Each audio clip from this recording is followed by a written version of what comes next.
Cher Fritz, Monsieur le Premier ministre, Monsieur le Président de la Cour de cassation, Mesdames, Messieurs les membres du gouvernement de la République, Madame, Messieurs les secrétaires généraux de la présidence, du Conseil des ministres et de la primature, Mesdames, Messieurs les grands commis de l'État, Mesdames, Messieurs les membres du corps diplomatique et consulaire, Madame la représentante spéciale du secrétaire général des Nations Unies,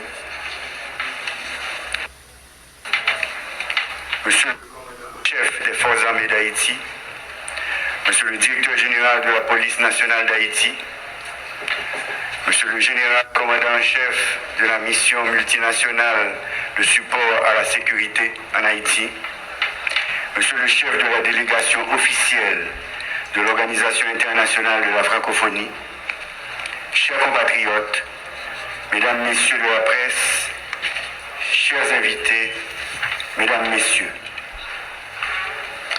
nous voici ici présents pour le passage de témoin à mon ami Fritz, Alphonse Jean, à titre de président du Conseil présidentiel de transition.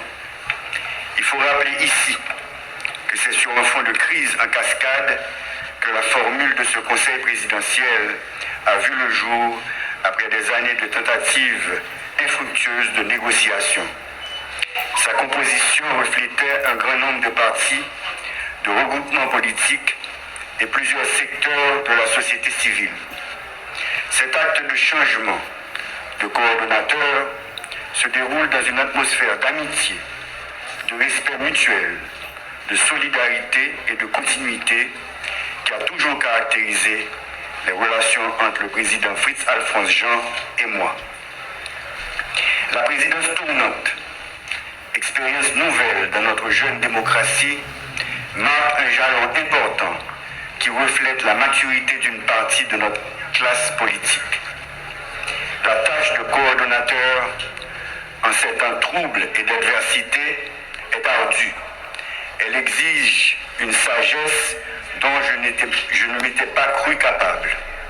Mais j'ai été assisté par vous, chers collègues, conseillères et conseillers présidents, et ceci dans les phases les plus difficiles de notre parcours. Je tiens donc publiquement à vous remercier pour votre support inconditionnel.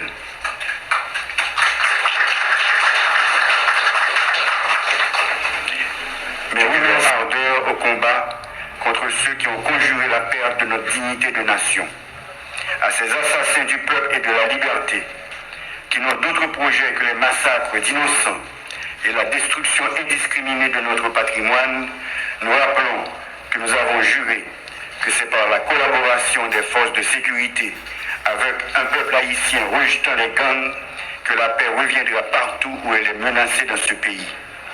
Mariage paix, la police acclamée a toujours mis insécurité cabas, a toujours campé entravé route bandits sanguinaires.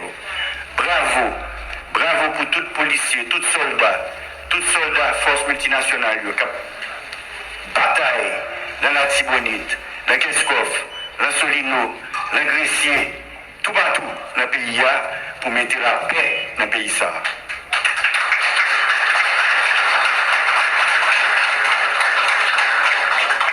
C'est pourquoi, sans tarder, dès ma prise de fonction en octobre dernier, conscient de notre exposition aux différents aléas naturels et faits de main d'homme, j'ai inauguré le camp militaire Vertières, participé à la conférence internationale sur la biodiversité en Colombie, où par la même occasion, j'ai établi les bases d'une coopération haïtiano-colombienne renforcée et dans tous les domaines.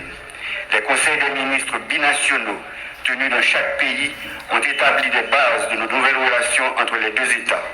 Quant à la visite du président Petro et de sa délégation à Jacmel et l'accueil chaleureux, émouvant que cette ville lui a réservé, elle a redoré l'image de notre Haïti, terre de liberté et d'accueil depuis 1804 et ouvert des perspectives intéressantes au commerce avec la Colombie. C'est dans notre patrimoine, notre culture et notre histoire que nous trouvons la force de rebondir. Notre liberté fièrement conquise et consacrée pour la première fois à Fort-Liberté en 1803, a été commémorée le 29 novembre dernier. C'est pour cette liberté que nous continuons de nous battre pour en jouir pleinement, Jean ancêtres nous dévlia et la léguer intacte à nos descendants. Mesdames, Messieurs, aux adversaires d'hier devenus partenaires d'aujourd'hui, nous offrons l'occasion de repenser une nouvelle forme de coopération pour un avenir radieux pour tous. Nous sommes donc prêts, de concert avec nos parents d'Afrique, nos voisins de la CARICOM et de l'Amérique latine, à envisager sereinement l'avenir avec les anciennes puissances coloniales, car nous devons en finir avec les erreurs du passé.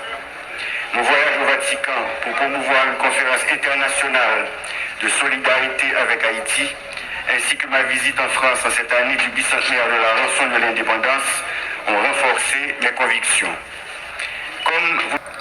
Les missions du Conseil présidentiel de transition sont prioritairement le rétablissement de la sécurité, la réforme de la Constitution et l'organisation d'élections.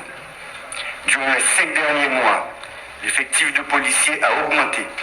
Celui des militaires doit connaître bientôt un accroissement significatif. Les équipements de notre police ont augmenté en qualité et en quantité et d'autres sont en passe de leur être livrés. Nous avons également vu le nombre de policiers étrangers faisant partie de la mission multinationale de sécurité augmenter. Nous avons observé l'accroissement de leur connaissance du terrain ainsi que leur ardeur au combat. Mesdames et messieurs de la mission multinationale, financée par les Nations Unies et les pays amis, recevez par ma voix les remerciements du peuple haïtien et de tous les membres du Conseil présidentiel et du gouvernement. Nous ne sommes pas satisfaits. Beaucoup d'efforts restent encore à faire en matière de sécurité et de protection des vies et des biens. Nous devons trouver la forme de collaboration la plus adaptée à nos besoins et au contexte international. Nous y travaillons et nous y parviendrons. Malgré les difficultés rencontrées, après 8 années, un conseil électoral a pu être installé. Il travaille sans relâche sur le processus électoral. Ce processus est long, mais nous sommes sur la bonne voie. En cette année nécessitant de nombreuses consultations, nous avons ouvert de nouveaux canaux de communication avec la presse. Les mardis de la nation ont vu le jour et leur succès va grandissant. Bien que des gens mal intentionnés aient rendu difficile notre quotidien, nos déplacements dans le pays et hors du pays, nous avons pu, avec le concours de compatriotes compétents et de partenaires étrangers, ouvrir de nouvelles routes et voies d'échange telles que le port de Saint-Louis du Sud, l'aéroport de Jacmel et celui des Cayes, qui sous peu accueilleront du trafic de l'extérieur. Durant ces différents séjours dans nos régions, j'ai été enrichi par les échanges et la vision de développement de nos concitoyens. Le pas bas, le résister et puis le travail. Compliment pour nous toutes.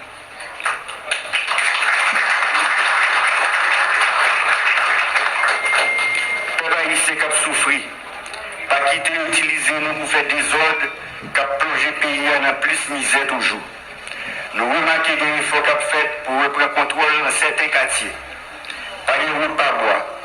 Solution, c'est mariage. Peuple là avec la police, acclamé et puis force internationale. En nous mettant main, en nous bataille pour payer nos cabelles, dans la solidarité, nous fait créer un réseau national, centre d'accueil pour tous les gens qui sont vulnérables ou qui ont un problème avec la loi. C'est un gros pas pour chercher à retirer tous les gens dans les criminels. Le moment est arrivé, cher Fritz, de te tendre le témoin. Je te sais capable et animé d'un patriotisme et d'une foi inébranlable. Tu peux toujours compter sur moi, sur nos collègues présidentes et présidents, et sur le Premier ministre Alix Fils-Aimé et tout le gouvernement pour mener à bien cette glorieuse mission.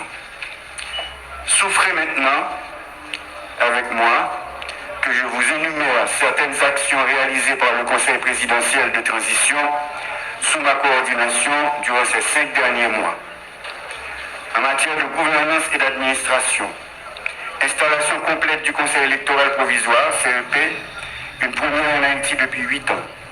Nomination de nouveaux premiers ministres et formation de gouvernement. Désignation officielle de nouveaux ambassadeurs. nomination des délégués départementaux, vice-délégués et maires, nomination de nouveaux juges pour renforcer le système judiciaire, désignation de directeurs généraux à la tête d'institutions publiques, organisation des assises régionales pour le référendum constitutionnel. En matière de sécurité et de défense, déploiement des forces armées d'Haïti à la base militaire de Vertières et création d'une promotion spéciale de plus de 700 agents de la police nationale d'Haïti. Commande d'équipements en cours pour les FADH et la PNH. Mise en place du Conseil national de sécurité et d'une task force permettant le renforcement de la capacité de frappe des forces de sécurité. Arrestation de plusieurs individus impliqués dans des crimes de financement de gangs. Demande officielle au gouvernement haïtien d'ouvrir une enquête sur les personnes sanctionnées et d'évaluer les preuves à leur encontre. Mise en place et opérationnalisation du comité de désarmement CNDDR.